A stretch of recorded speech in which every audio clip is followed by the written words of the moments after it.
Mineşşeytanirracim. Bismillahirrahmanirrahim. Elhamdülillahi Rabbil alemin. Vel akıbetil muttakin. Ve salatu ve selamu ala Resulina Muhammedin ve ala alihi ve sahbihi ecma'in. Rabbi şrahli sadri ve yessirli emri vahlul ukdeten min lisani yefkahu kavli. Rabbim gecemizi hayırlara vesile kılsın inşallah. Okuduklarımızı anlayabilmeyi nasip etsin. Yüzdeki gecelerimizden olur inşallah. Ve Allah'ın huzurunda hesap verirken mutlu olduğumuz gecelerden olur inşallah. Bizi bir araya topladığı için Allah'a hamd ediyoruz. Bu akşam itibariyle eksik olan arkadaşlarımızla beraber daha kalabalık bir ders yapmayı da Rabbim tekrar nasip etsin. Hastalıklara şifalar versin. Vasfi Başkan başta olmak üzere. Tüm sıkıntı çeken kardeşlerimize de Allah'tan şifalar diliyoruz. Ama gördüğümüz kadarıyla bize gönderdiği videolarda filan topsuz koşulara başladı. Artık kültür fizik hareketlerinden şeye geçecek.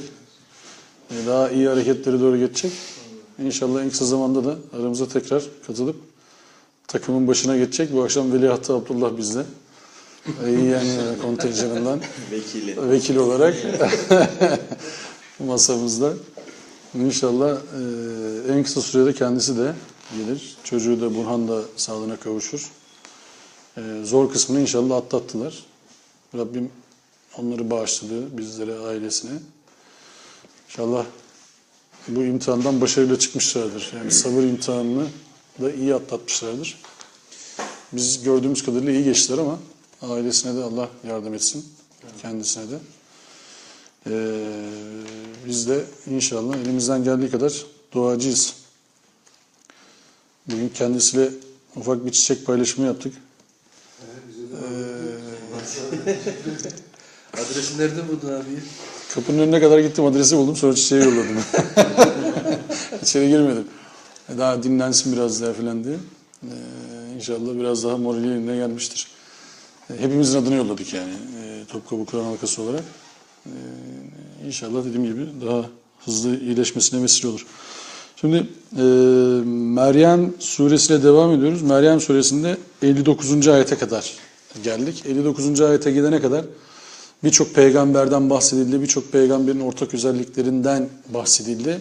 Örnek alabileceğimiz birçok özelliklerinden bahsedildi. Ve bunlarla beraber de hep birlikte nebilerin, rasullerin nasıl örnek şahsiyetler olduğunu ve ne tarz 59. Ve ortak özellikleri olarak en son şuraya kadar gelmişti. 58. ayetin sonunda diyordu ki ne zaman o rahmet kaynağının ayetleri kendilerine okunsa hepsi de gözyaşları içinde yere kapanarak teslimiyetlerini sunmuşlardır. Yani tüm Allah'a dost olarak Allah'ın ayetleriyle karşılaşma cihetinde olan insanlar Allah'ın ayetleri karşısında haşyet duygusuyla Allah'ın azametinin karşısında ondan gereği gibi çekinebilmek adına elinden geleni yapmışlar. Faaliyetlerine devam etmişler. Ayetlerle karşılaşınca mesela kendinden geçen, dünyadan uzaklaşan, dünya ile ilişkisini kesen bir peygamber modeli Kur'an'da bize anlatılmaz. Ya da tırnak içerisinde Allah dostu diye tarif edilen birisi işte Allah'ın bir ayetini gördü, ciğeri yandı, yere düştü. Bir daha kendine gelemedi. Dünyadan elini ayağını çekti. Bir yere kapandı. Orada kaldı. Bunlar hiç bize Kur'an'da anlatılmaz. Tam tersi Allah'ın ayetlerini insanlara tebliğ ederken ruhunu teslim edenleri anlatır. Allah'ın ayetlerini yaşayarak örnek olurken toplumda kendine muhalefet edenlere tebliğde usul tutturanları anlatır. Ve Allah'ın ayetlerini tebliğ ederken gördükleri eziyetlere Allah için katlananları anlatır. Yani ayetleri okuduğumuz zaman, Kur'an ayetlerini okuduğumuz zaman bize örnek olarak aktarılan üsve-i haseneler toplumun içerisinde tebliğden vazgeçmemişler. Toplumun içerisinde kalmışlar. Toplumun içerisinde uğradıkları hakaretlere, eleştirilere, fiili müdahalelere de sabretmişler ve güzel bir dille onlara tebliğde bulunmuşlar. Tamamen insani duygularla endişeler etmişler. İnsani olarak yaralanmışlar. İnsani olarak hüzünler yaşamışlar. Çocuklarıyla, babalarıyla, hanımlarıyla imtihan edilmişler. Ve herkesin imanının şahsi olduğunu, işte babası peygamber dahi olsa çocuğun bir özellik kazanmadığını, çocuğu peygamber dahi olsa babanın bir özellik kazanmadığını, amcası, torunu peygamber de olsa şahsın bir özellik kazanmadığını Kur'an bize anlatıyor. O yüzden de kendini Müslüman olarak hissedenlerin, Müslümanlık iddiasında olanların ya benim dedem de peygamberdi demeye özenmesi hiçbir anlam ifade etmiyor. Ya da ona hüzünlenmesi hiçbir anlam ifade etmiyor. Allah Resulü'nün döneminde yaşayanlar ve ona karşı çıkanlar da sizin dediğiniz olabilir. Bu da üzülme sebebi değildir. Aynen herhangi bir peygamberin sizin dediğiniz olup olmamızın üzülme sebebi olmayacağı gibi. Çünkü o zaman da o dönemde de kalkıp yani Allah Resulü'nün döneminde yaşasak Allah'a düşman olmayacak, yani Allah'ın davasına düşman olmayacağımızın bir garantisi yoktu. Öyle bir iddiamız olamaz yani. Biz şimdi desek ya Peygamberimizin döneminde bir yaşasaydık ne Müslüman olurduk be. Peygamberimiz bütün gün orada. Allah çatır çatır çatır çatır Müslüman olurduk falan. Hiç böyle hiç öyle bir iddiada bulunamaz insan yani. Çünkü önünde bir delili yok. Öyle bir öngörüsü yok. Yani Allah'ım sen bizi o zaman görseydin bak biz o zaman hiç öyle bir şey diyemeyiz. Yani biz şu anda da son derece yani hiç mesela zamanlama yanlışından bahsedemeyiz yani. Bak işte biz. Bir örnek var mıydı hocam? Ayette sanki işte ona verilenin benzeri bize verilmiş olsaydı biz onları iyilik yapmada geçerdik. Tabii şimdi Bu mealde sanki böyle bir ayette... Şey vardır ya bazen hani sorular sorulur ya bir şey söyle de hani yapalım da cenneti kazanalım falan o şu demek aslında yani öyle bir şey söyle ki yani yapamayalım mazeretimiz olsun oradan da diyelim ki ya Rabbi biz zaten onu yapamazdık yani. Ya da işte hani melek gelseydi ayeti var ya yani bize de melek gelseydi yani sen niye geliyorsun melek gelseydi bize de kısmı. Hep onlar yani bizler iyi insan olabilmek için son derece müsait bir ortamdayız. Allah'ın ayetleriyle karşı karşıyayız. Allah'ın ayetlerini okumak için önümüzde bir engelimiz yok. Allah'ın son derecede fazla seçeneğimiz var. Son derecede fazla ulaşım kanalımız var. Allah bizi hakikati arayanlardan, hakikatin davasına destek olanlardan ve desteğini hakikate verenlerden etsin. Yani kişi, kurum, cemaat, taraf değil, hakikate destek verenlerden etsin. O zaman Allah'ın izniyle ayetlerin gereğini yerine getirmiş oluruz. 59. ayette devam ediyoruz. 59. ayette şöyle diyor. Estağfirullah. فَخَلَفَ مِنْ بَعْدِهِمْ خَلْفٌ اَضَاعُوا الصَّلَاةَ وَاتَّبَعُوا الشَّهَوَاتِ فَسَوْفَ يَلْقَوْنَ غَيَّا. Şimdi bu peygamberler ve mücadeleleri anlatıldıktan sonra Allah Resullerinin mücadeleleri, şahsiyetleri anlatıldıktan sonra onların devamında gelen bir gruptan bahsediyor ayet. Şimdi bu ayetin var mı? Diğer mealler var mı? Açık mı telefonumuzda? Diyanet var. Diyanette nasıl geçiyor meal? Nihayet onların peşinden öyle bir nesil geldi ki bunlar namazı bıraktılar, nefislerinin arzularına uydular. Bu yüzden ileride sapıklıklarının cezasını çekecekler. Evet. Şimdi burada biz hani üzerinde çok durmuştuk o kavramın da. فَخَلَفَ مِنْ بَعْدِهِمْ خَالِفٌ اَوْضَاهُ salat. Salatı terk ettiler diye. Yani salat kavram. Biz burada hani okurken salat kavramını okurken bir ekimis salah ikame etmek bir de salat kavramı üzerinde durmuştuk birkaç kere. Buradaki salatın namazla bir alakası olabilmesi için bu zamana kadarki gelen ayetlerde mesela bununla alakalı bir şeyler olabilmesi lazımdı. Bir de namazın toplumun içerisinde olan ama olmadığı zaman da şehvetin artacağına inanılan bir yapısının olması lazımdı. Kur'an'da anlatımında. Mesela Kur'an'da anlatıldığı zaman bize namazın şöyle olması lazımdı. Namaz kılmazsanız sapıtırsınız. Şehvet düşkün olursunuz. Akımis salah geçen ayetlerde namazı kılmamanın sonucu nedir? İşte şehvetinize düşkün olmaktır. gibi genel geçer bir kural olması lazımdı ki biz bunu böyle anlayabilelim. Şimdi işte salat kelimesine her yerde namaz kavramı diye bahsedince meallerde bir açmaz oluyor. Çünkü kelimeyi destek olur anlamak lazım değil mi? tabii burada işte cümleyi dikkatli okumayınca, kavramı dikkatli okumayınca, Kur'an'dan izini sürmeyince bu sefer yanlış manalar veriyoruz. Şimdi buradaki salat hatta desteğin de ötesinde bir şey. Buradaki hata o sahabi etme, yani biraz bu alanda biraz İşte salatı kaybettiler yani. Salattan vazgeçtiler. Zayi ettiler. Yani boşalttılar içini. İşte hoca da öyle çevirmiş mesela. İbadetin içini boşalttılar. Ve dünyevi zevklerin peşine düştüler. Şimdi ibadetin içini boşaltmak ne demek? O zaman o tarafa bakmak lazım. İbadet dediğiniz şeyi ne zamana kadar yapmanız lazım? Nasıl yapmanız lazım? İbadet dediğiniz şey sadece işte belirli hareketler bütünü müdür yoksa yaşamın tamamı mıdır? Şimdi mesela burada çokça okumaya çalıştığımız bir ayet var ya, Allah Resulü dua ediyor. Diyor ki, kul de ki diyor Allah, inne salati ve nusuki ve mahyaye ve memati lillahi rabbil alemin. Benim salatım,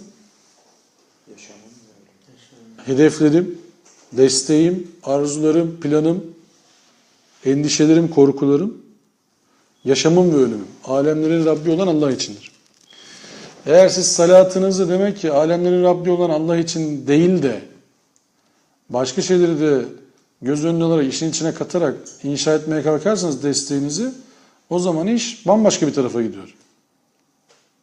O zaman başka bir savruluşa gidiyor. Yani buradaki salat demek ki aslında tevhidin ta kendisi.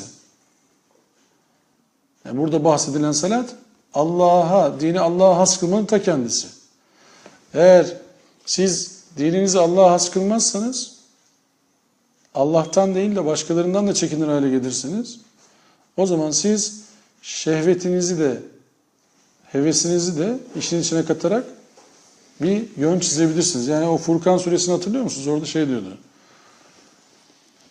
Nefsini ilah edineni gördün mü? Hevasını ilah edineni gördün mü? Ya da ilahını hevası edineni gördün mü? Şimdi siz kendi mesela Allah'ın kuralları var. Bir bütün. Paket program. Yani buradan seçmeli ders olmuyor.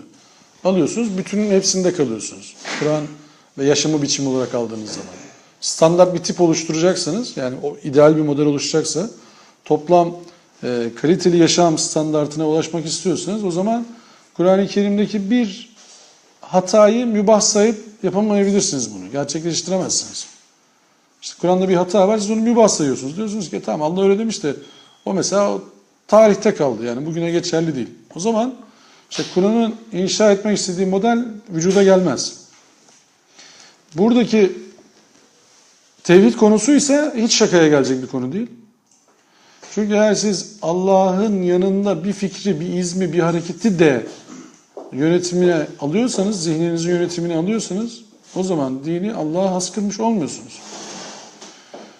Buradan çok büyük savrulmalar başlıyor. İşte çok konuşulan şu dönemde işte tarihselcilik midir, şu mudur, bu mudur, Kur'an işte öyle midir, böyle midir filan. Buradan bir kopuş başlıyor. Kopuşun başladığı yer şurası. Allah'ın dediğini Kur'an'dan teyit almak var. Bir de bizim geçen hafta okuduğumuz bir şey vardı. Hazreti İdris kıssası diyelim. Hazreti İdris'le alakalı 4 tane ayet var dedik Kur'an'da. 2 tanesi bu surede geçiyor. 2 tanesi Enbiya suresinde geçiyor. Ama yarım saate yakın şey okuduk. Hazreti İdris'le alakalı bir metin okuduk.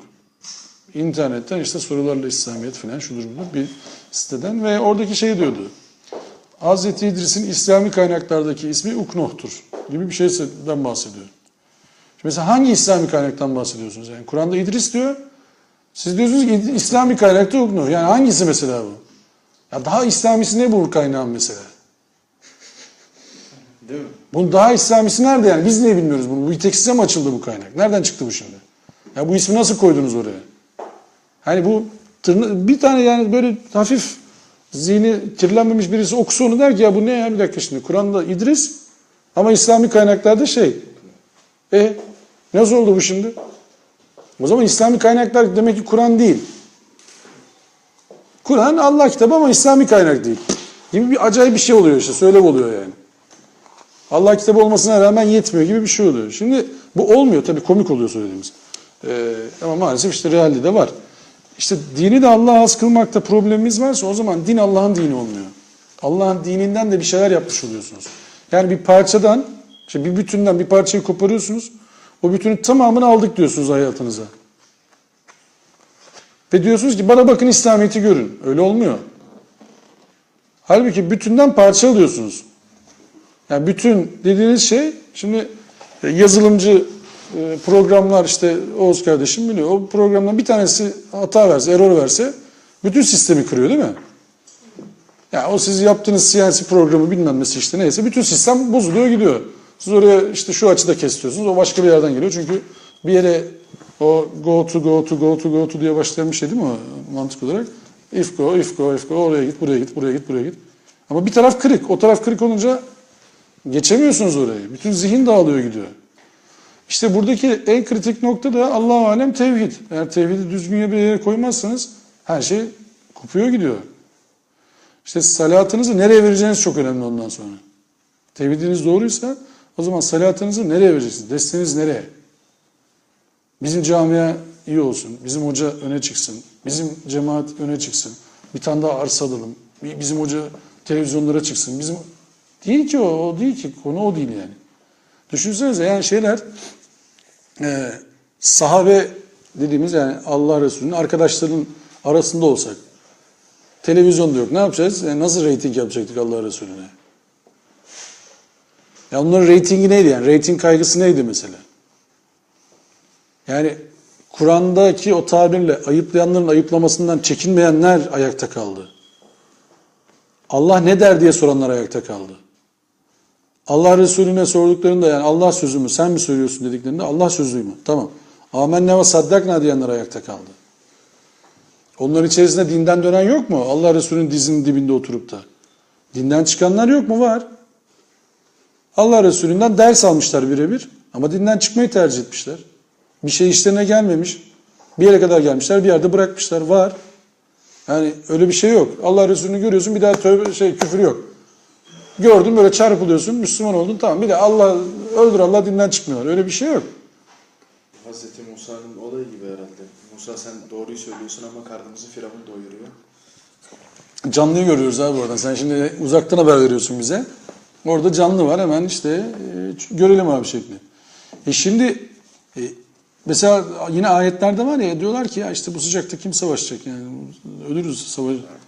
Allah diyor ki yani siz sıcakta savaşmayı istemiyorsunuz ama cehennem daha sıcak. Öyle bir sıkıntı var. Yani sonrası var bu işin. Bir de bizim kalkıyoruz. Ben kalkayım. Tamam. Müsaadeni istiyorum. Hocam Estağfurullah. hayırlı geceler. Sana hayırlı tezkereler şimdi. Görüşürüz inşallah. Görüşürüz. İyi dersler. Hadi. Bizim peşine düştüğümüz şeyin çok dikkatli analiz etmemiz lazım.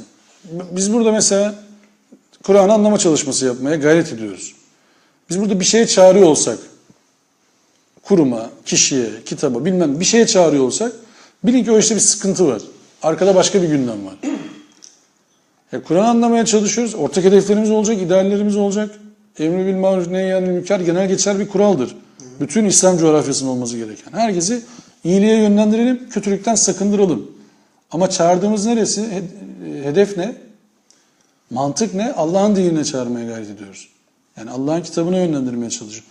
Yani bütün Mehdiler Allah'ın kitabına yönlendirmekle meşgul olması gerekir. Yani onların bekledikleri manada söylemiyorum Mehdi'ye. Onlar zaten evrensel değerler değil mi yani? Sadece Müslümanlar İşte çağırıyor. hayır. Tüm Genel, insanlar- zaten genel geçer. Emri bil maruf nehyanil münker fıtrata uygun iyilikler, fıtrata uygun kötülükler. Evet. İnsan- Yani genel geçer. İyilikler, genel geçer kötülükler. Bir Sırp bir tane adam vardı da o diyordu ki babam bana bir din öğretti diyordu. Ben ona inanıyorum. Dünyada iki tür insan var. İyi insan, kötü insan. Başka bir insan modeli yok diyordu adam. Yani onlar ateizmle çok daha içi dışta oldukları için. Ama mesela adamın babası bunu söyleyebiliyor. Bak dinle hiçbir alakası yok diyorsun adamın. Sırpların birçoğu öyledir. Yani çok böyle Hristiyanları da vardır da. Birçoğunda dinle diyanetle alakası yoktur. Adam sonunda diyor ki babası, bir iyi insan var diyor, bir kötü insan var. Sen diyor iyi insan olmaya çalış. Yani herkes iyi insan olmayı istiyor aslında. Biz de diyoruz ki yani Allah'a inandığını iddia edenler olarak, Müslümanlığı tercih eden insanlar olarak diyoruz ki yani biz bu iyiliğin inşasında Kur'an hareket noktası olması gerekir. Biz sizi iyiliğe çağırıyoruz, selam yurduna çağırıyoruz. Şimdi biz şucu olmaya, bucu olmaya, bizden olmaya, bizden olmayanı yok etmeye çalışırsak o zaman işte zevklerimizin peşine düşeriz. Çünkü bunların hepsi dünyevi zevklerdir. Bu şehvet sadece cinsellikle konuşulmaz buradaki.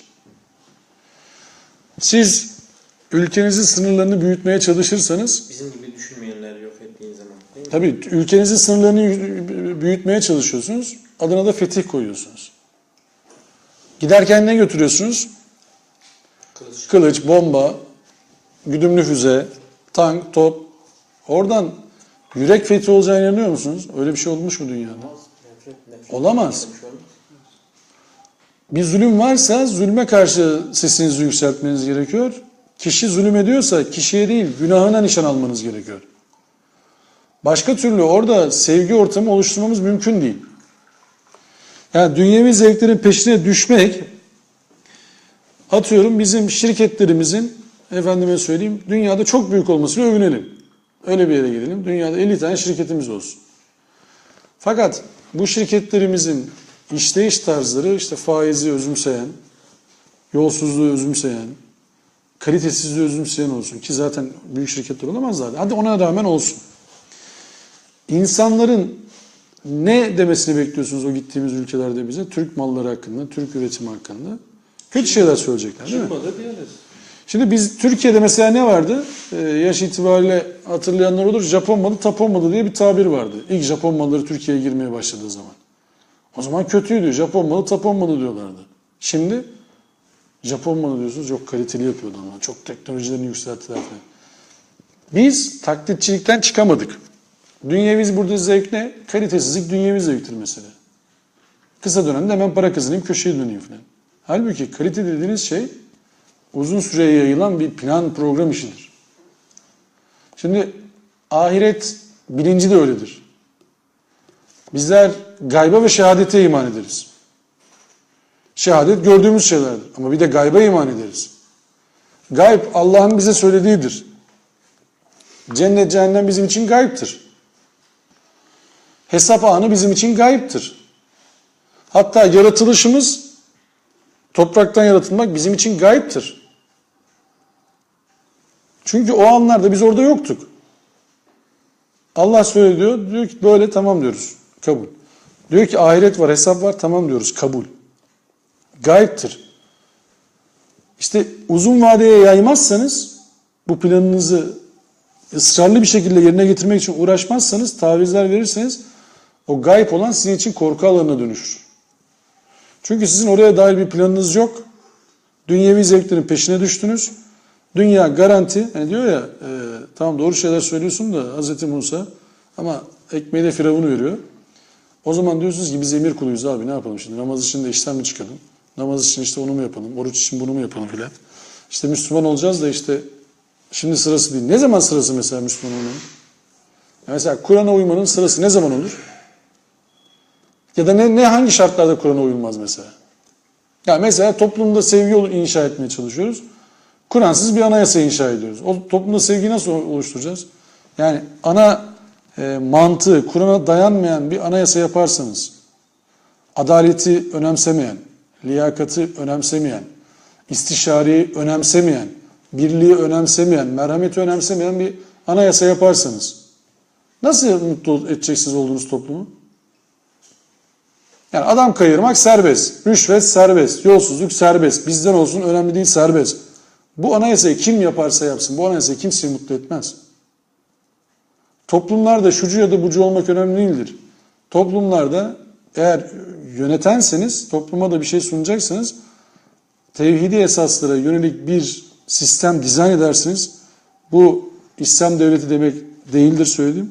şeriatla yönetilmek falan değildir. Yani bu evrensel kurallar dediğimiz kurallarla yönetilmenin adıdır. Liyakata kim karşı çıkar ya Türkiye'de? Abi herkes layık olduğu göreve gelsin. Kim karşı çıkabilir buna? Hangi aklı başında adam karşı çıkar? Yolsuzluk olmasın. Kim karşı çıkar buna? Adam kayırmayalım. Kim karşı çıkar buna? Haksız yere adam öldürülmesin. Kim karşı çıkar buna? Yalnızca o şekilde davranmaktan menfaat sağlar. Tabii belki ama insanlık vicdanı bunu kabul etmez. Yani bazen konuşuyoruz ya, yani Allah etmesin şimdi hırsızlar bir koğuşa düşse ilk önce orada neyi yasaklarlar? Hırsızlığı yasaklarlar. Ne yapacaklar adam? Bütün birbirlerini mi soyacaklar? Zaten hepsi içeri girmişler o işten yani. İstemezler. Çok iyisi birbirlerini soysunlar. Olmaz yani. Hepsi birbirini kollar. Aman o beni soymasın, bu beni soymasın diye. İstemez kimse onu. Yani bizim Türkiye'de de şu izim, bu parti bilmem ne önemli değil abi. Herkes adaletin peşine düşecek. Herkes tevhidin peşine düşecek. Herkes liyakatin peşine düşecek. İstişarenin, ortak aklın peşine düşecek. Bu bizden ülke yönetilir mi ya? Bunlar bizden bir şey olmaz ya. Adam iyi de iyi olmak çok büyük bir özellik değil ki. Aslında iyi olmak standart pakette olan bir şey. Standart donanım iyi olmak. Ahlaklı olmak standart donanımda olan bir şey normalde. Ya insan şunu da övünebilir mi? Ben çok ahlaklıyım. Ne olacaktı ki yani? Hani neyinle övünüyorsun bunu ya? Çok ahlaklıyım. Tamam, iyi bir şey. Çok ahlaklıyım. Ben bilgisayar mühendisliği yapayım şimdi. Program yazayım. Çok ahlaklıyım. Olur mu öyle bir şey? Çok ahlaklıyım. Overlockçu olayım mesela anında. Mümkünatı var mı? Arkeolojiden anlayayım mesela. Bakayım bir taşa kaç 9000 yıllık bu filan diyeyim. Çok iyiyim diye. Nasıl olacak o? Ahlak bir şeydir. Kâne hulkuhu Kur'an diyor ya. Bir daha söyle. Kâne hulkuhu Kur'an. Değil mi? Ha, onun ahlakı Kur'an'da. Ha, Evet. tamam. Ayşe annemiz. Evet, yani şimdi salatı yanlış anlarsak çokluğun peşine düşüyoruz mesela. Çok olalım. Nüfusumuz çok olsun. Kalite önemli değil. Sonra yaparız. Nicelik ve nitelik. İşte çok önemli değil. Sonra yaparız. O sonradan gelir. Hadi biz çoğalalım bir an evvel. Hadi çok paramız olsun. Çok silahımız olsun. Çok da sonra ne oluyor? İşte Kur'an'da bakıyorsun diyor ki alâkımı tekâsür. Yani bu çok tutkusu sizi sardı. Çoğaltma tutkusu sardı. Kabirleri bile saydınız. Seri üretim oluyor. Kabirleri saymak şey mi acaba? Yani öyle basit mi algılamak lazım onu? Yani işte çoğaltma tutkusu, ondan sonra kabirleri de saydık. Bak burada da 3 kişi bizden yatıyor. 5 kişi bizden. O mudur acaba o yani? Ya biz ne diyoruz? İşte dedelerimiz bizim işte üçgeni bulmuş, efendim cebiri bulmuş. Sen ne yaptın ya? Tamam da. O cebiri buldu da sen ne yaptın yani? Cebiri bilmiyorsun ya şimdi. Cebiri buldu. Kim buldu diyorsun? Nerede buldular? Biz Türkiye'de matematik nerede ya? Ama övünürken Şeyde övünenler var. Cenaze namazına kaç kişi katıldı? tabii Onunla övünüyorlar. 40 kişi şey yaparsa. Yani mesela matematiğin işte sıfırı buldu diyorlar değil mi? Mısırlılar filan bilmem ne. Tamam buldu. Siz ne yapıyorsunuz şimdi? Diktatörlüğe bir şey yaptınız yani. Ortada katlettiniz yani. Milleti attınız içeri. Biz şimdi cebiri bulduk, geometriyi bulduk. İçler dışlar çarpımı. Tamam da şimdi neredeyiz biz mühendislikte? En son Türkiye'nin icadı ne mühendislikte? En son ne zaman yapmış yani bu? 100 yıllık ülkeyiz neredeyse. Ne bulduk? Hadi Osmanlı'ya dönelim. Osmanlı'da ne bulduk? Ne diyoruz?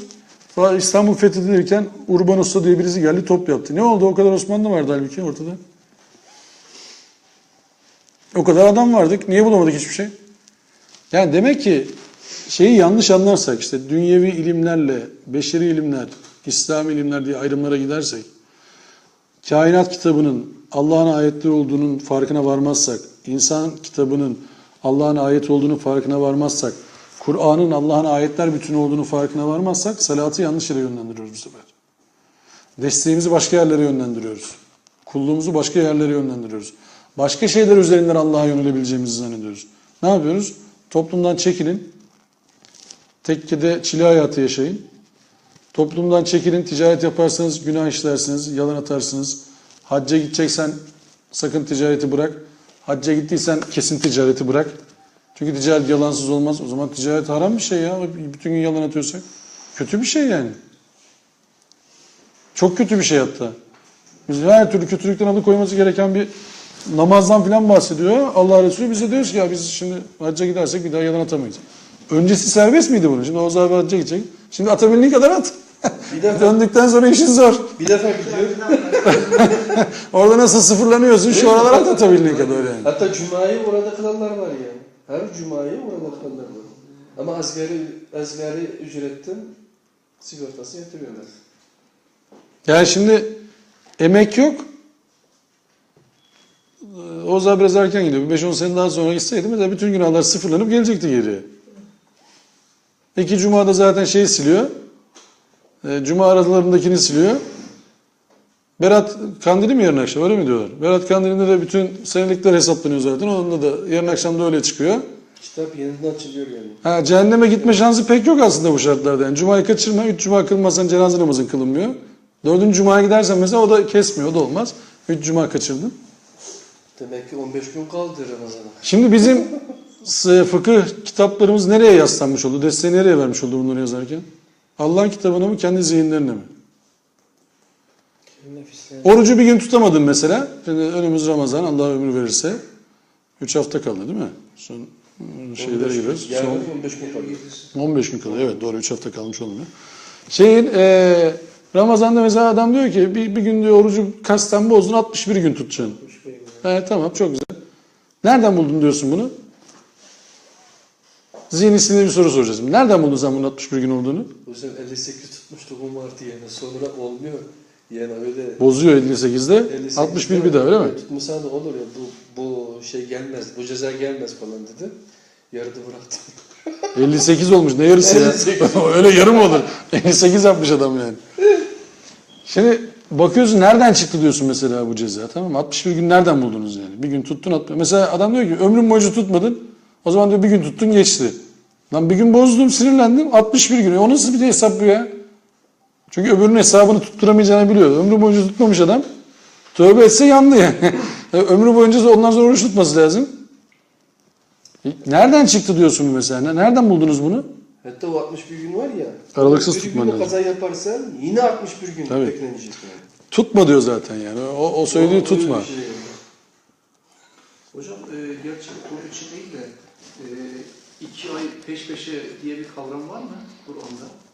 2 ay boyunca Şey için o, zıharla alakalı var. zihar mıydı? Zıharla alakalı. Oruçla hiç alakası yok o konunun. Evet. Zıharda da 3.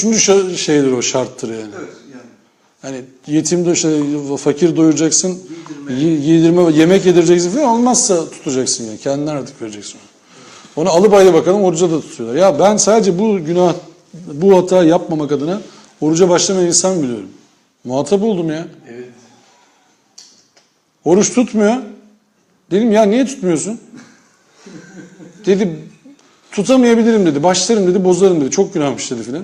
Niye niyet etmiyor yani? Vallahi bak yani bu dediğim 43-44 yaşındaki şey ha. Zannetmeyin çocuk yani. Korkuyor ya.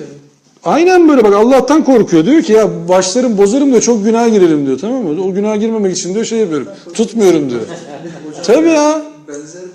Benzer bir örnek, bizim bir tanıdık namaz kılıyor ama 4 rekat namazı 4 saniyede bitiriyor maşallah. Roket.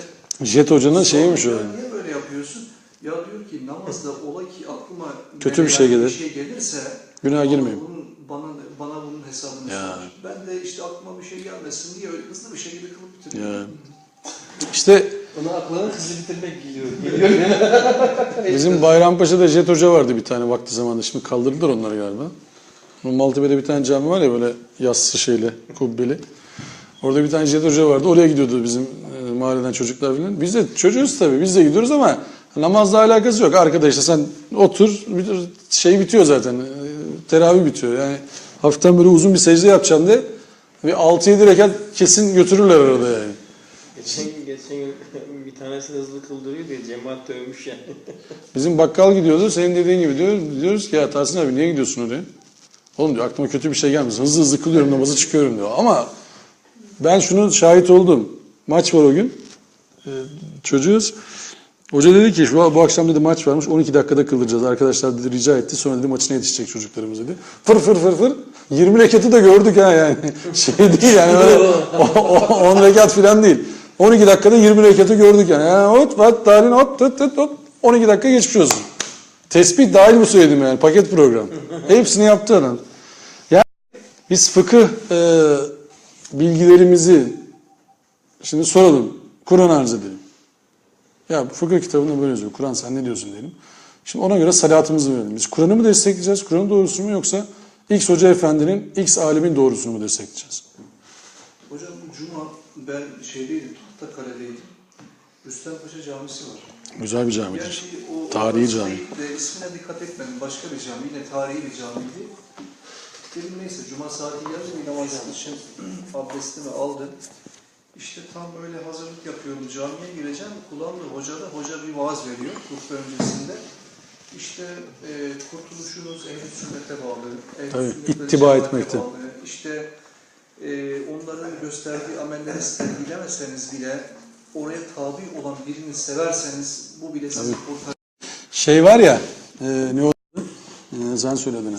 Kur'an okurken ağlayın, ağlayamazsanız bile işte ağlıyormuş numarası yapın diye bir hadis metni var. Evet. Ya bu nasıl bir zihin ya? Ya arkadaş bunu niye böyle şey yapıyorsunuz ya? Ya adama diyorsun ki şimdi okuyana sen ağla ya, önemli değil. Anlama, ağla yani. Şeyin dediği gibi parmağınızı yalayın diyor yemek yerken, yalayamazsanız yalattırın diyor. Bunu dediği bir vaazında var. Çarşambadaki. Hocam sonra tabii ben bunu dinledim. Konuyu bir baktım. Menkıbe'ye getirdim. Dedi ki kayıtlarda mevcuttur dedi. İşte filan hastanede bir doktor işte hastayı almış ameliyata, işte her taraf kan revan içerisinde.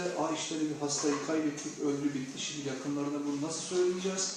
Tam bu esnada hasta diyor ki dur daha her şey bitmiş değil. Hasta diyor. Sen filan kişilerden hiç mi haberin yok? Filan işte bir... Ölen hasta mı diyor bunu? Ölen hasta. Ölmemiş o zaman, o yanlış anlamışlar. Yani. Ha.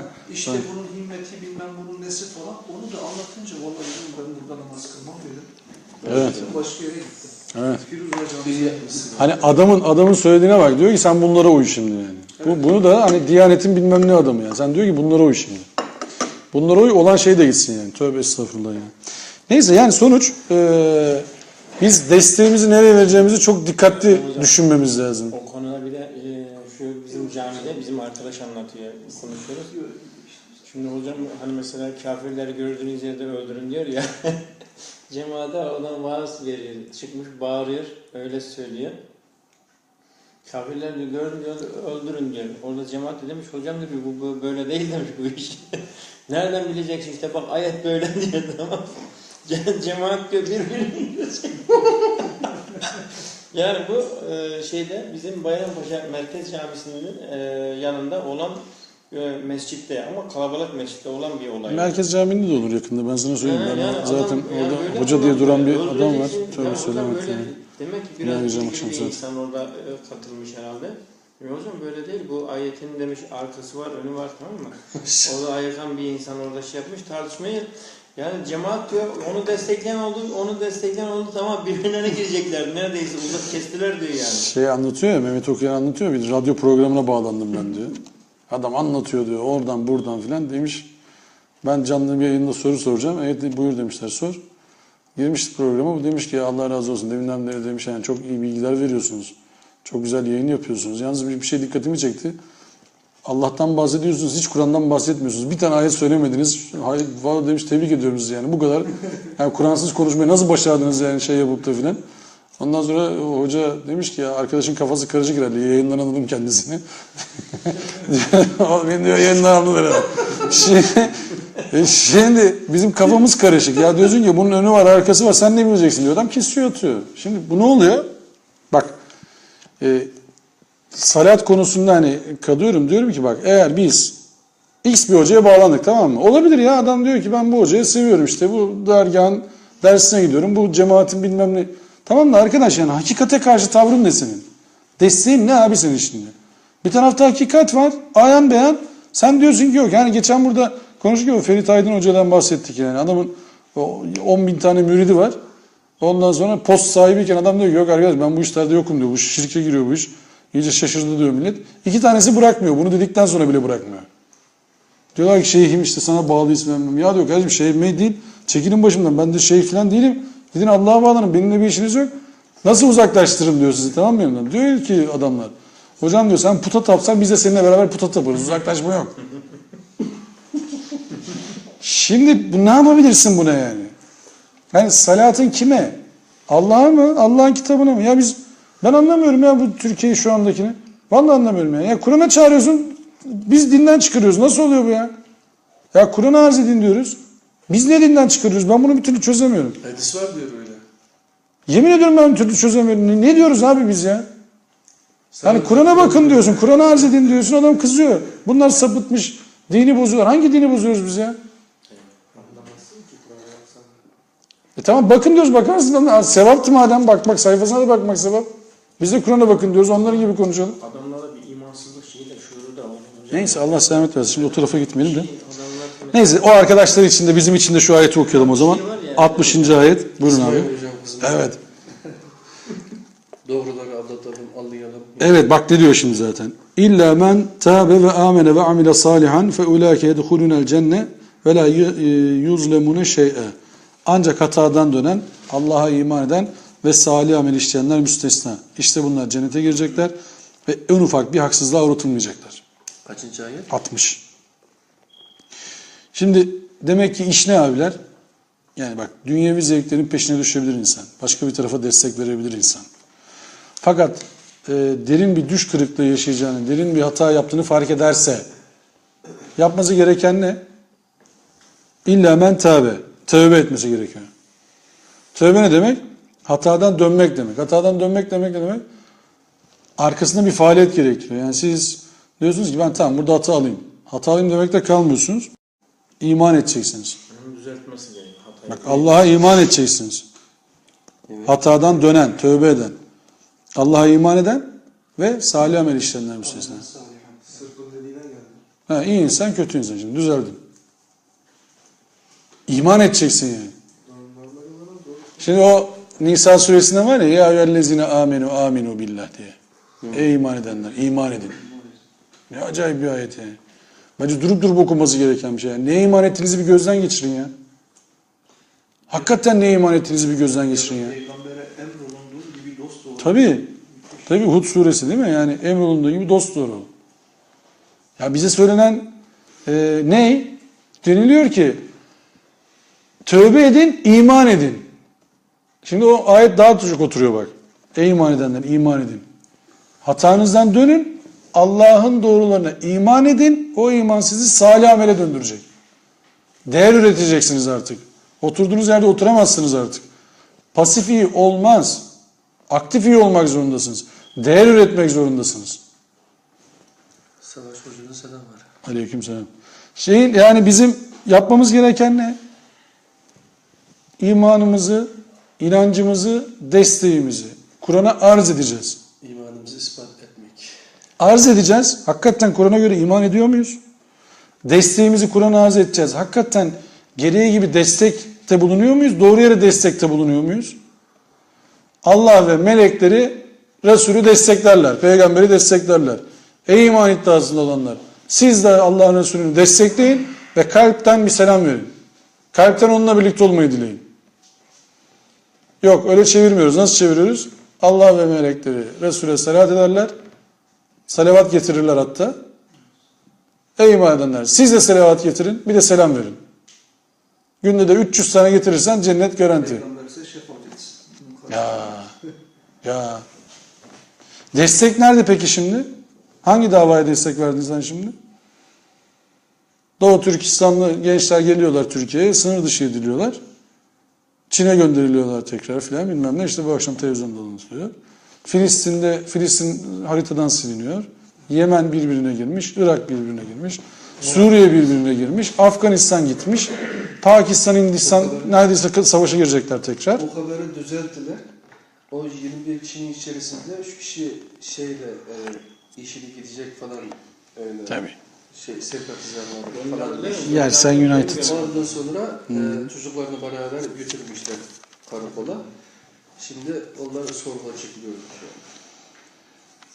Ama Evet. Kur'an'dan uzaklaşınca zaten iş dedi gider, her yere gider yani. Dün ben metroya bindim.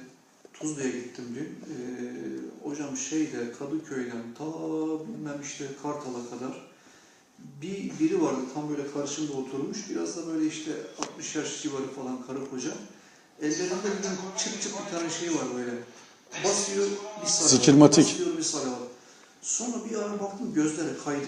Gözler gitti. Dedim herhalde artık göz gittiyse artık salavat getiremez. Çünkü gitti, bilinç gitti. Baktım artık şey olmuş. Uyurken de yapıyor. Uyurken bile. Ama her bastığında da böyle bir kendisini sallıyor. Dedim hakikaten bu nasıl? Vecd haline gelmiş. Allah Allah sesleriyle. Nasıl bir bilinç? Yani çekirdek yer gibi.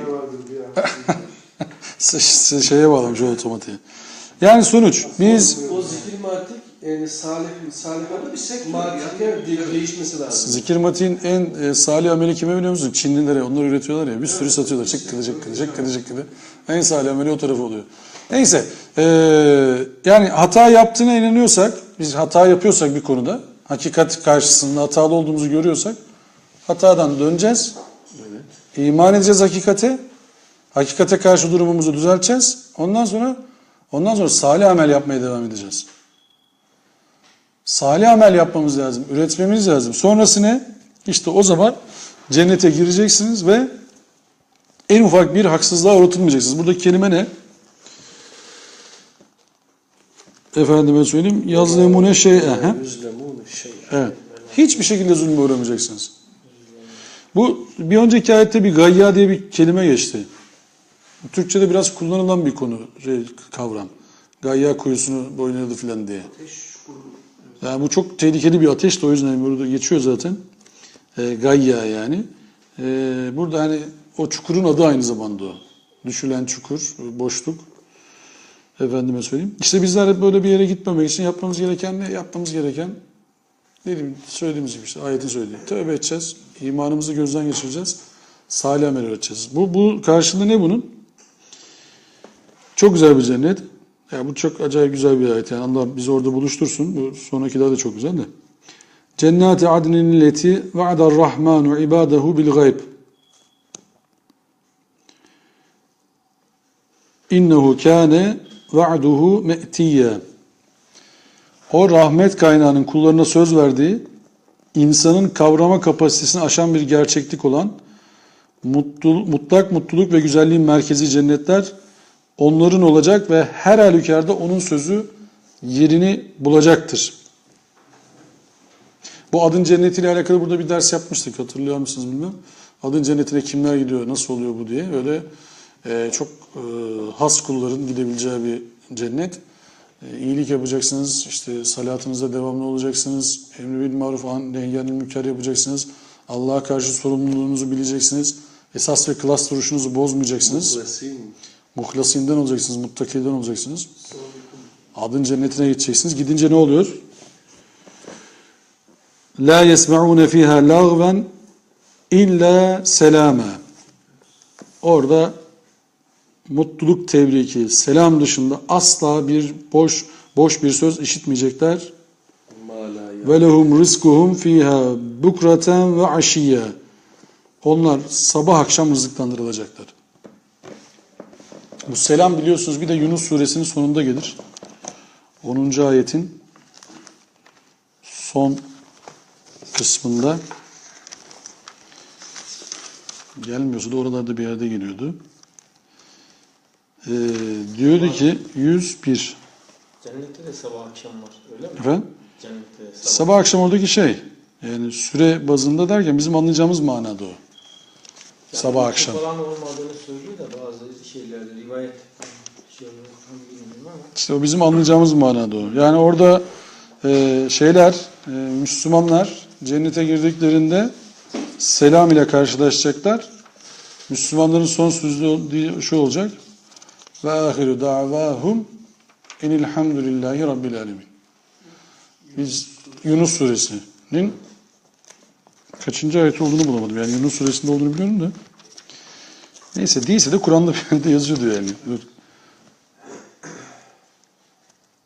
Allah Allah. Anlayın da. Ayeti hatırlayamadım. Yani bizim selam yurduna çağırmamız ki burada selam dersi yapmıştı rahmetli Vasfi abi.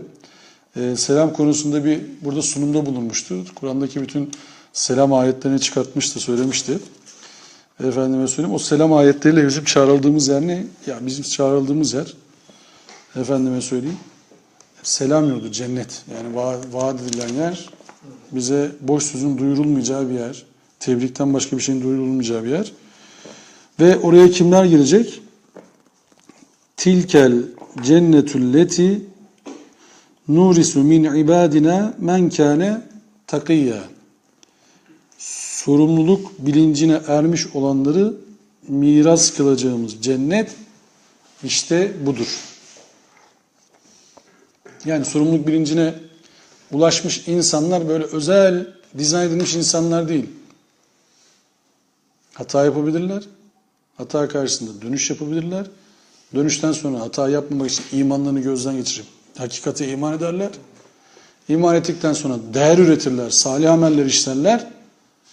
Ve burada da istikamet üzere ısrar ederler.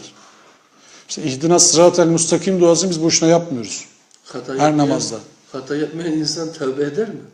İşte nasıl olacak diyorum ya sana. Yani özel müttaki dediğin adam tamam yani müttaki hiç hata yapmıyor. Sıfır hatayla oynuyor. Öyle değil. Hata yapabilir. Sorumluluk bilinci olduğu için hemen tövbe eder. Hakikate teslim olur, iman eder. Hemen salih amel üretmeye başlar. Kaldığı yerde kalmaz.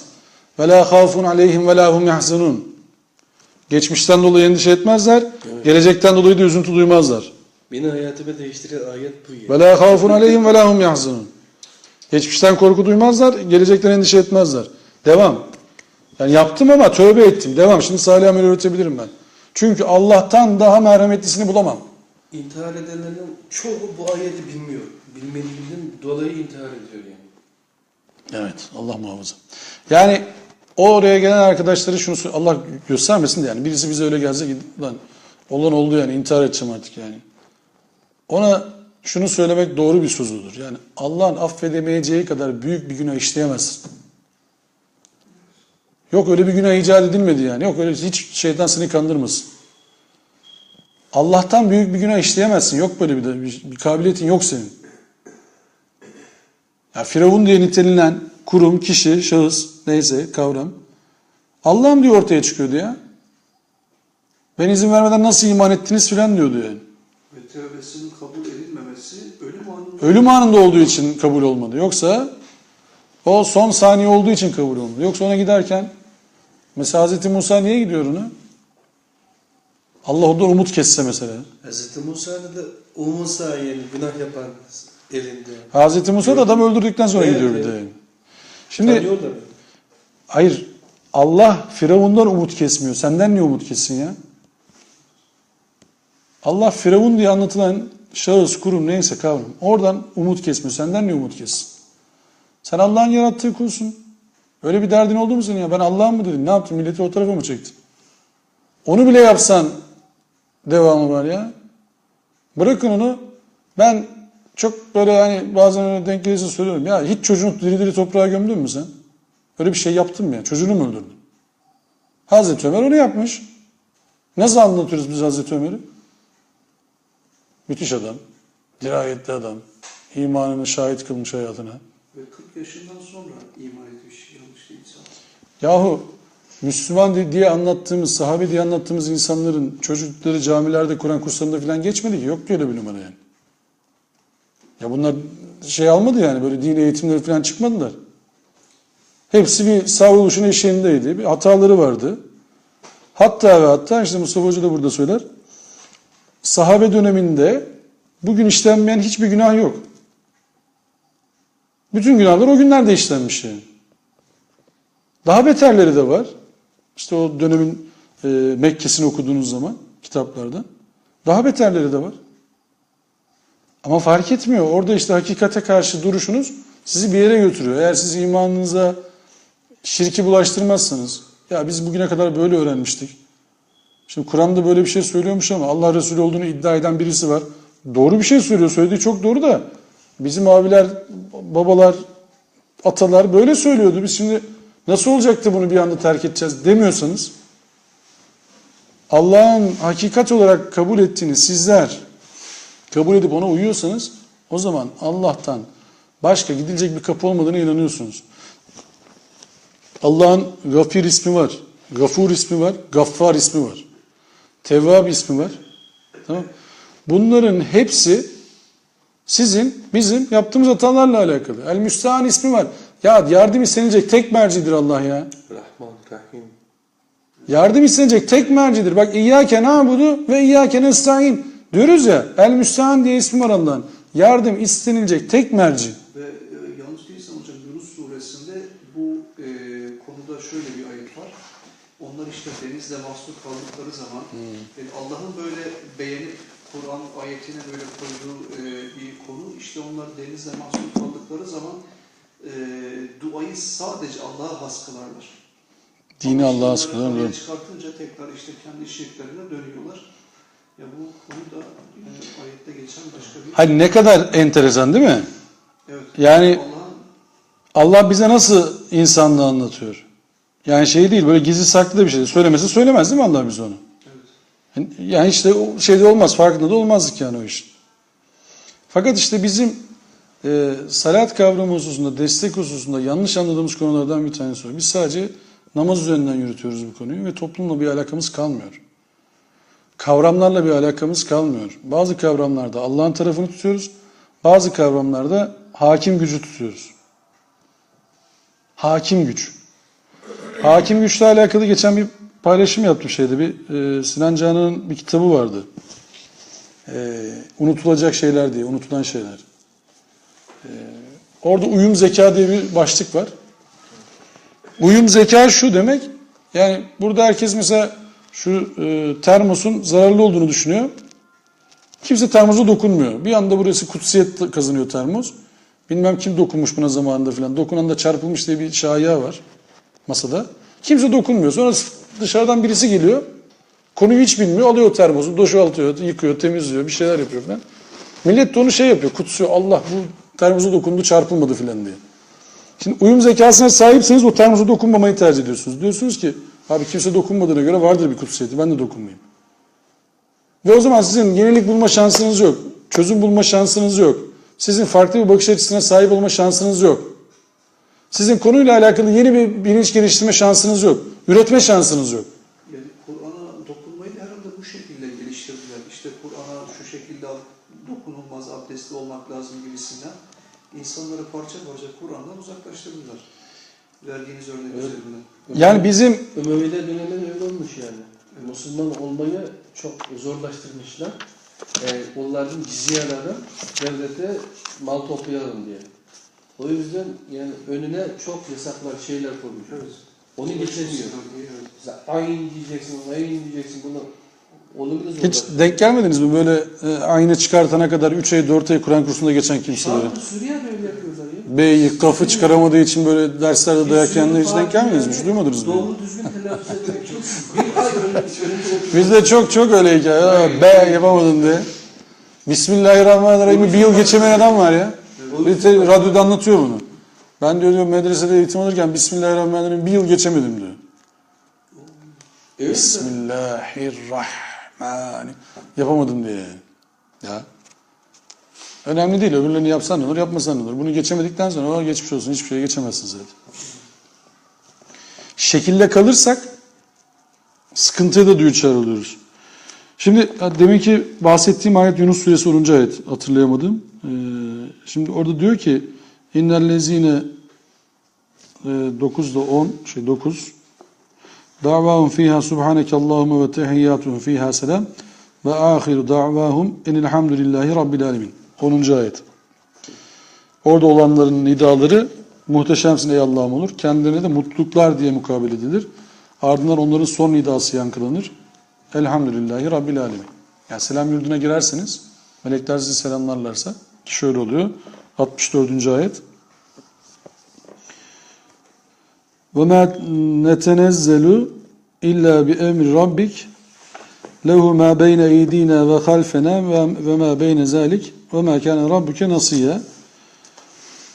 Ve melekler der ki biz yalnızca Rabbinin emriyle ineriz. Hem bize açık olup bilebildiğimiz hem de bizden gizli olup bilemediğimiz ya da bu iki durum arasında bulunan her şeyin sahibi O'dur.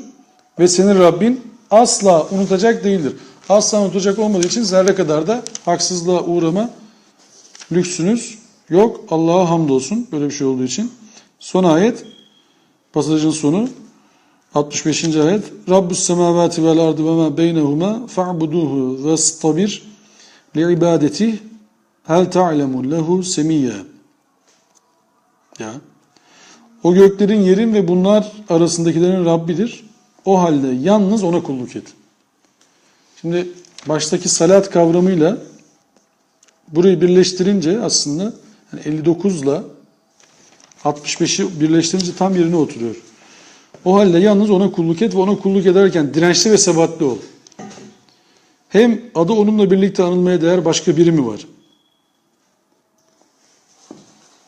Yani Allah'a kulluk ederken, dini Allah'a has kılarken, Allah'ın adını anarken, Allah'la beraber kimin adını anabilirsin? Allah'la beraber kimi otorite kabul edebilirsin?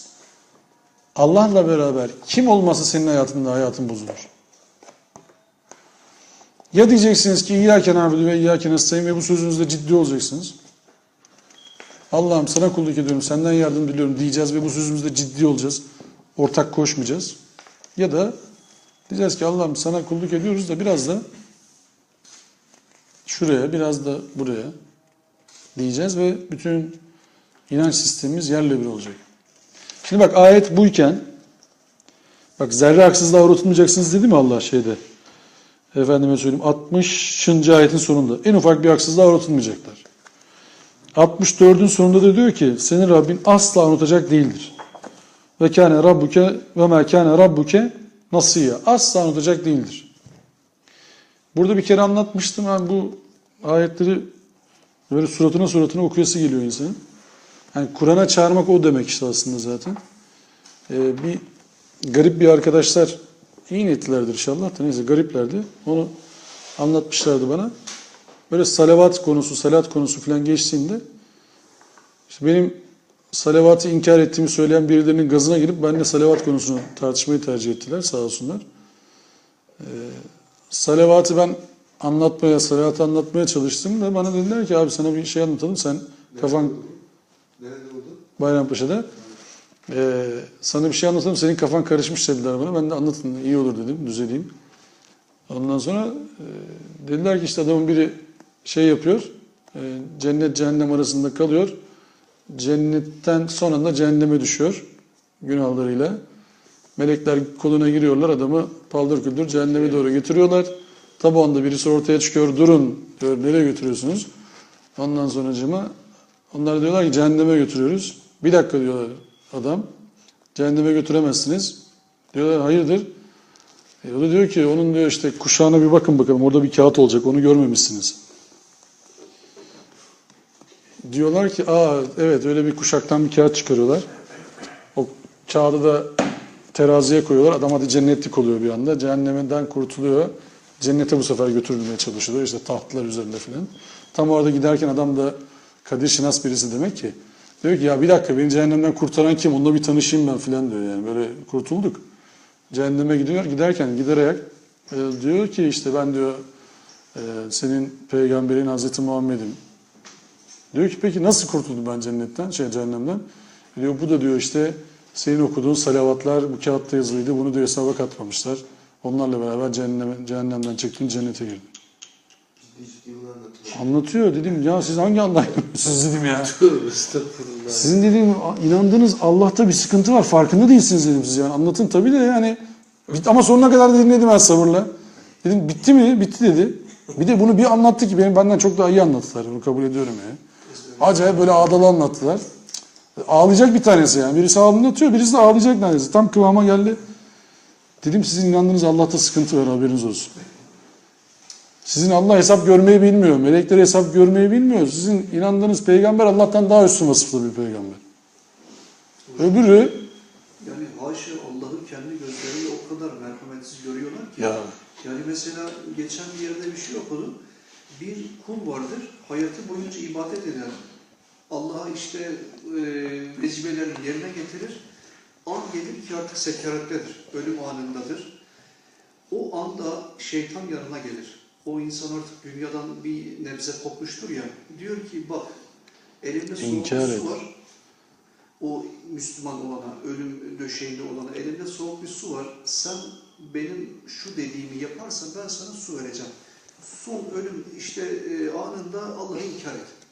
O da o anda tam böyle o işte ter halinde suyu alacakken diyor ki şayet o adamın işte şeyken, sağlıklıyken bağlı olduğu biri var idiyse O işte gelir. şeyhi, şusu musu falan gelir işte hemen şeytanı çeker iter oradan, onu oradan kurtarır. Yani şöyle bir şey, Allah o kulu yıllarca kendisine kulluk etmiş, ibadet etmiş, o aşamaya gelmiş, o aşamada bir hileyle, bir tuzakla o kulunun imansız gitmesine müsaade edecek. Hayır, demin Firavun imanının kabul olmayacağını gördük. Son nefes imanının.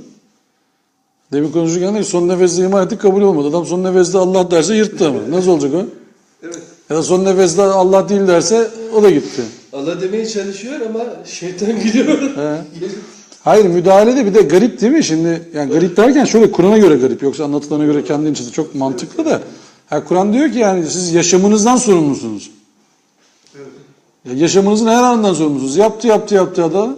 Tabi buna benzer bir sürü hadis de anlatılır. Yani o şey değil o.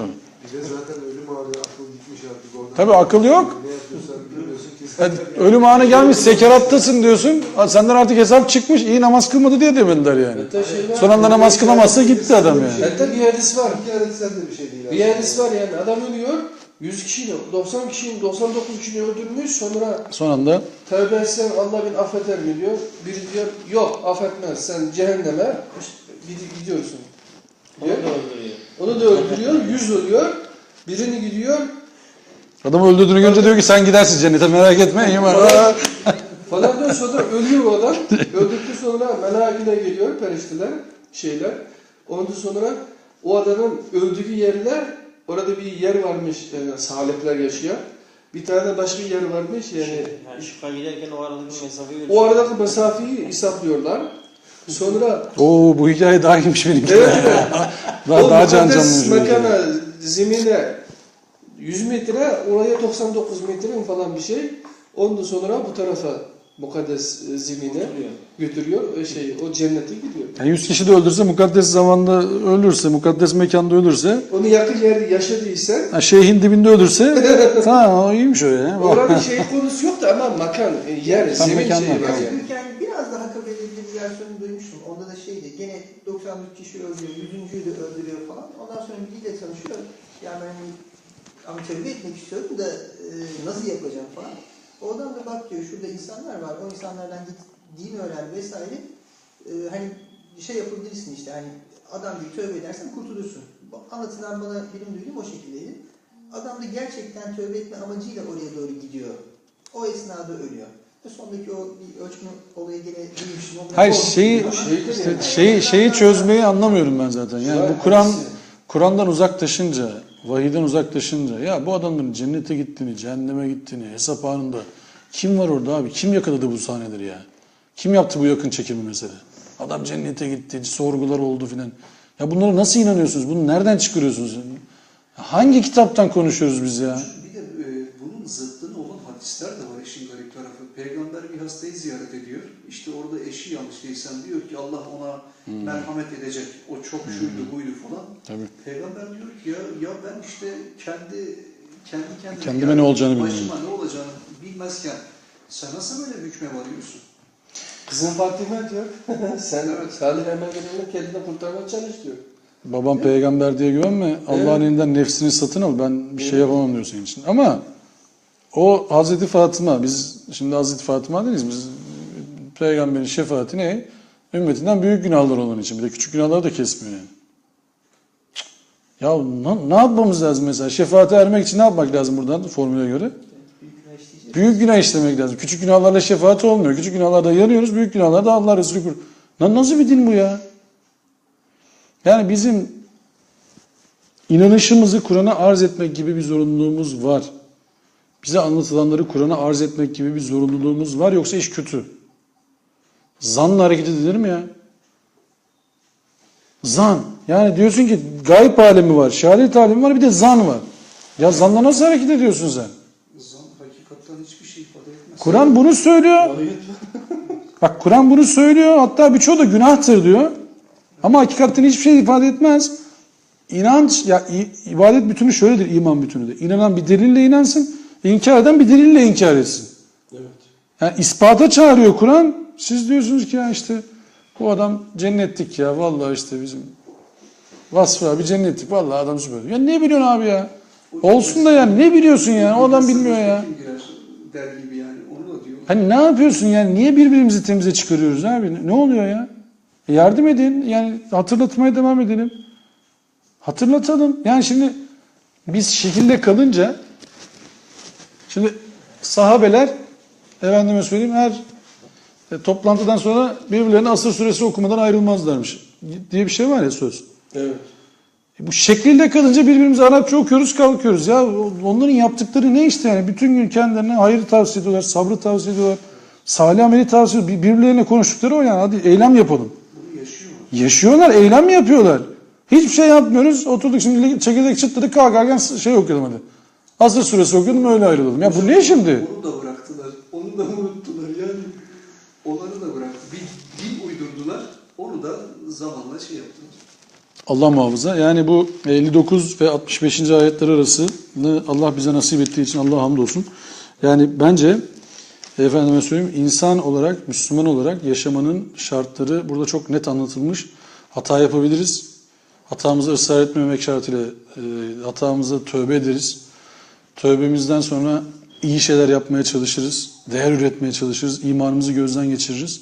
Ya şu sıralama bile garip değil mi yani buradaki 60. ayet, 61. ayet, işte tam 60. ayet. İlla men tâbe ve amele ve amene ve amile salihan. Bak ilk önce iman ederler sonra tövbe ederler demiyor. Tövbe ederler, iman ederler, salih amel işlerler diyor. Yani hatanız varsa hatayla bir inşa etmeyin imanınızı. Hatadan dönün, imanınızı ona göre inşa edin diyor Allah ya. Hata ile beraber iman olur mu? Allah tasavvurunuz yanlışsa orada bir Allah tasavvuruyla nasıl bir iman ediyoruz Allah'a? Allah tasavvurumuzu Kur'an'a arz etmeden, Allah'ın vasıflarını Kur'an'dan anlamaya çalışmadan, Allah'ın hakimiyetini Kur'an'dan anlamaya çalışmadan nasıl bir tevhid inancı inşa ediyoruz? Ve bu tevhid inancı bizi nereye götürecek? Bizim iddia ettiğimiz tevhid ile Allah'ın Kur'an'da sunduğu tevhid aynı mı? Sormamız gerekmiyor mu bunu? Bunu Allah'ın huzurunda mı hesap verebiliriz bunu? Allah'ım biz tevhidi Kur'an'dan öğrenmedik desek ne olur? Tevhid mi kalır ortada? Biz ibadeti Kur'an'dan öğrenmedik, dini Kur'an'dan öğrenmedik, Resulü Kur'an'dan öğrenmedik, ahiret gününü Kur'an'dan öğrenmedik, zekatı Kur'an'dan öğrenmedik, namazı Kur'an'dan öğrenmedik desek Allah'ın huzurunda nasıl hesaba çekilmeyi düşünüyoruz ki? Allah diyor ki işte Zümer suresi 44 olması lazım yanlış değilsem. Bu kitaptan hesaba çekileceksiniz. Bu kitaptan hesaba çekileceksiniz. Bunun da şakası yok ki. Ve onu derken hem peygamberi işaret ediyor hem de toplumu. Yani sen ve o toplum. Ya başka konuşulacak bir tarafımız yok. Ya bizim konuşacağımız konu eğer dinden konuşuyorsak, Kur'an'dan konuşmaya gayret ediyorsak o zaman konuşacağımız konu belli yani. Biz Kur'an'ı arz etmek zorundayız. Kendimizi, hareketlerimizi, fikirlerimizi, arkadaşlıklarımızı, hedeflerimizi Kur'an'ı arz etmeden salatımızı nereye uyguladığımızı çözemeyiz bile. Bir tarafa salat ederiz de neyi destekliyoruz mesela? Yani Cuma günü buradaydık. Hoca şeyi anlattı da. Yani Zuhruf 44. Zümer dedim değil mi demin? Zuhruf 44. Fakat zamanı gelince hepiniz kitaba karşı tavırdan hesaba çekileceksiniz. Şeyi anlattı. O Amerikan filosunun buraya geldiği dönemleri anlattı. Evet, solcular. Solcuların Amerikan filosuna go home Yankee diye bağırdıklarını işte sabah namazında toplanan cemaatin de onları sopayla dövmek için oraya geldiğini anlattı. Anladın mı? Şimdi o camiden çıkanlar niye gitti o adamları dövdü? Bu işin başını çekenler de hala aynı şey olursa gene aynısını yaparım diyorlar. Yapar. Niye? Adamlar çünkü solcu. Adamlar sadece özelliğine solcu. Ne için dövüyorsun adamı sen? Ne diyorlar adamlar? O güne dair çok enteresan bir şey anlattı hoca. Onunla kapatayım. Dedi ki o adamların karaya çıkış sebebi, Amerikan askerlerinin 6. filmin karaya çıkış sebebi, çok affedersiniz, cinsel ihtiyaçlarını tatmin. O umumhanede çalışan kadınlardan bazıları da o gün istifa etmişler. Demişler ki ben bugün yapmam bu işi. Demişler ben bu işi bugün yapmam yani. Şimdi hangileri daha delikanlı bunların? Bir de sabah namazından çıkıyorsun ya, zihin olmayınca, senin aklını kiraya verince nereye gidiyor iş? İşte o yüzden salatımızı, desteğimizi çok dikkatli gözden geçirmemiz lazım. Kime destek veriyoruz? Hangi amaca hizmet ediyoruz? O yüzden Allah hepimize mümeyyiz aklı nasip etsin. Hepimize ayıran, sorgulayan, inceleyen, ona göre hikmetle karar verebilen bir aklı nasip etsin. Allah hepimize aklımızı kullanmayı nasip etsin. Akılsız mahluklar haline bizi döndürmesin. Çünkü o zaman emin olun, çok affedersiniz, hayvanlardan daha aşağı hale geliriz. Esfere safilinden daha aşağı hale geliriz. Allah bizi o duruma düşürmekten muhafaza etsin. Allah akıl nimetini vermiş, kullanmamızı nasip etsin. Ve ahiru davana enelhamdülillahi rabbil alemin. Rızanillah Teala'l Fatiha. Abi de seyrediyormuş oradan da ona selam veriyorum. Öyle mi ha? Başkanım, hürmetler. Görüşürüz inşallah. En kısa zamanda bekliyoruz takımın başına.